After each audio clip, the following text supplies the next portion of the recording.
Buongiorno e ben ritrovati con l'informazione flash di New Sicilia, i principali titoli della mattina. Partiamo da Monreale, nel Palermitano, dove una bimba di appena 10 anni ha trovato il coraggio di denunciare al telefono azzurro gli abusi subiti dalla mamma e dal compagno. Un racconto dettagliato che ha fatto scattare immediatamente le indagini dei carabinieri. La coppia è stata arrestata e i due bambini, costretti ad atti sessuali, sono stati affidati ad una comunità protetta.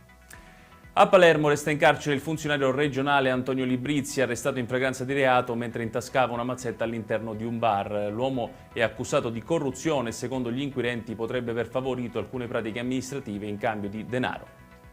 Sul fronte politico il presidente della regione Renato Schifani, intervenuto all'Assemblea della NATO a Palermo, ha definito la Sicilia un modello di convivenza pacifica e cooperazione tra i popoli del Mediterraneo, sottolineando il ruolo strategico dell'isola nelle politiche di sicurezza e integrazione.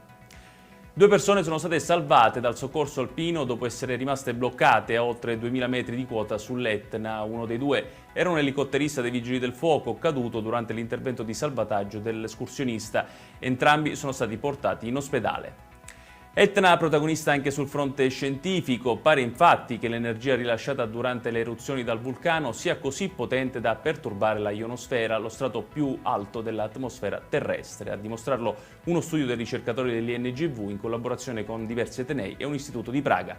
Ed è tutto per questa edizione. Tutti i dettagli su queste notizie li trovate come sempre sul nostro sito www.newsicilia.it. Grazie per averci seguito e buon proseguimento di giornata.